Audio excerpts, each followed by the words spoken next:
कभी आपने सोचा है कि शादी में मिलने वाला एक खूबसूरत सा तोहफा किसी जोड़े की जिंदगी का आखिरी तोहफा बन सकता है। यह कहानी प्यार की नहीं बल्कि प्यार करने वालों को मौत के घाट उतारने वाले जलन और बदले की आग में पके हुए एक शातिर अपराधी की है, जिसने की एक पार्सल में मौत पैक कर दी।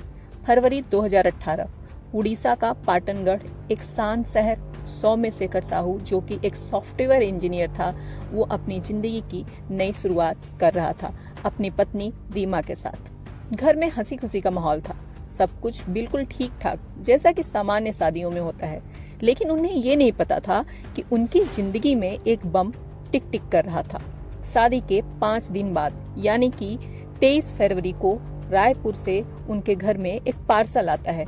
रीमा किचन में खाना बना रही थी। रीमा के साथ किचन में सौम्यशेखर भी मौजूद थे। सौम्य ने पार्सल देखते हुए कहा कि मैं तो रायपुर में किसी को जानता भी नहीं, ये पार्सल किसने भेजा है।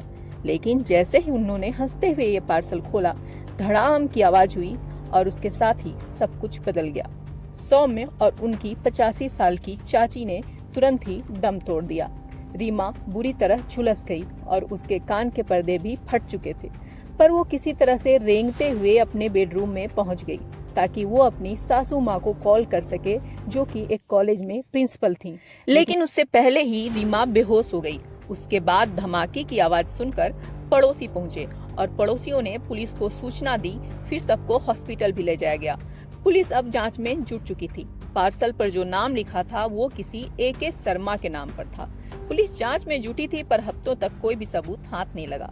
सौम्य की मां लिखावट को पहचानते हुए कहती हैं कि शायद वो ये पहचान रही हैं कि ये लिखावट किसकी है, लेकिन पुलिस ने उनकी बात को नॉर्मल मामला बताकर खारिज कर दिया।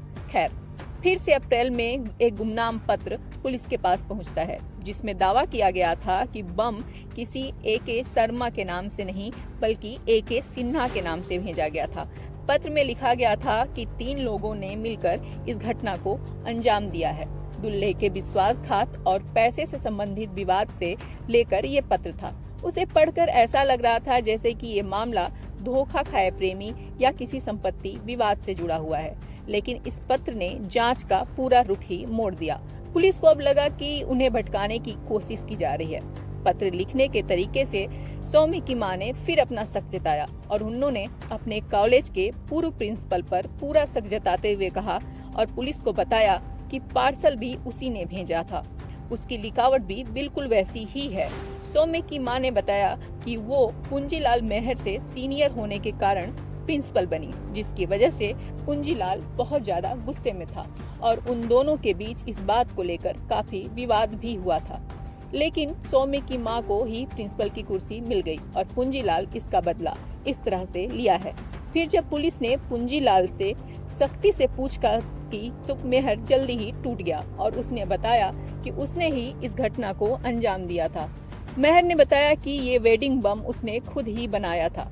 उसने पुलिस को बताया कि बम बनाने के लिए केमिकल अपने कॉलेज के लैब से ही अवैध तरीके से लिया था और बारूद दिवाली के पटाखों से इकट्ठा किए थे। फिर उसके बाद उसने अपना फोन घर पर ही छोड़ दिया और ट्रेन की टिकट भी नहीं लिया ताकि वहां भी CCTV से बच सके। और इस तरह बिना कोई सबूत छोड़े वो रायपुर पहुंच गया। फिर रायपुर से बम भेजने के लिए उसने गलत नाम और पते का इस्तेमाल किया और बिना CCTV, बिना पार्सल वाले स्कैनिंग वाले कुरियर कंपनी का इस्तेमाल किया ताकि कहीं से भी शक उसके तक ना पहुंचे। बम कई बसों से टकराते हुए 650 किलोमीटर की दूरी तय करता हुआ कई हाथों से होता हुआ सौम्य के हाथ तक पहुंच गया, जो कि फटने के लिए बिल्कुल ही तैयार था। और इस तरह पुंजीलाल अपनी साजिश में कामयाब भी हो गया। लेकिन आखिरकार गुनाह कब तक छिपेगा, वो अपने ही जाल में फंस गया। कोर्ट में चली लंबी सुनवाई के बाद 2025 में अदालत ने अपना फैसला सुनाया। 56 साल के पुंजीलाल को कोर्ट ने उम्र कैद की सजा सुनाई। अदालत ने कहा कि ये अपराध जघन्य था पर फांसी के लायक नहीं था। पर जो भी हो, इस केस ने पूरे देश को चौंका दिया। एक शिक्षक ने ऐसी साजिश रखी जिसने की सौम्य के परिवार और पूरा देश कभी नहीं भूल पाएगा। खैर, सच्ची घटनाओं से जुड़ी कहानी हम आप तक पहुंचाते रहेंगे। हमारे चैनल से हमेशा जुड़े रहने के लिए सब्सक्राइब कर लें।